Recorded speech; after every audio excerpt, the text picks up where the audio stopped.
စိတ်လေးတလေးကိုပါဇက်ကဖွာရင်သူသိချရတော့သူဤမောင်နာတို့ရောက်လာသည် မင်းအဆက်နဲ့တိတ်ခါရီဘယ်ရောက်ကုန်ပြီလဲဟမ်ဖုန်းဝနာ မမကျွန်တော်တောင်းပန်ပါတယ်သူ့ကိုကျွန်တော်ချိခဲ့မိလို့ပါဗျာ တိတ်ဆန်း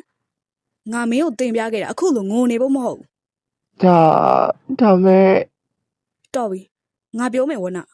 မင်းကိုမချစ်တဲ့အကောင်ဆက်ချစ်ပြီးတော့ယူမအောင်မလို့လား တော်များနင်းစီဟာဆိုရင်ဖြင့်မိဘတွေမရှိတော့ကြတဲ့အားဝနာကိုပြုစုဆက်လျှောက်လာတော့တူတဲ့သောမိသားစုဝင်ဖြစ်သည်အကမချက်ပတ်တွင် ကိုတောင်းပန်ပါတယ်ဝနကိုအခုလိုလောရတာမင်းကောင်းမှုတော့ပါကွာ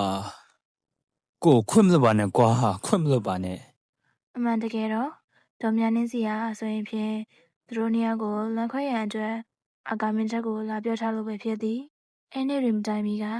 ဆိုင်တဆိုင်တွင် မင်းကအာကာမင်းထက်လား ရာဟုတ်ကဲ့ဗျဘယ်သူလဲမသိဘူးခင်ဗျ ငါကဝနာအမပဲမင်းနဲ့သူ့ကိုသဘောမတူနိုင်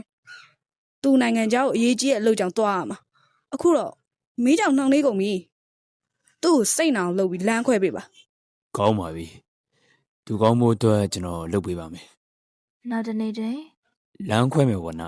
ကိုကလည်းမစပါနဲ့ ငါစနေရမဟုတ်ဝနငါမင်းကိုပြောတော့ခဲ့တာငါမှချစ်သူရှိပြီသား ဘာလို့လဲဘာလို့ကိုချစ်ရတဲ့သူကခလေးမော့တာလဲကိုလိန်နေရခလေးကိုညားနေရ ယူလိုက်တာကွာ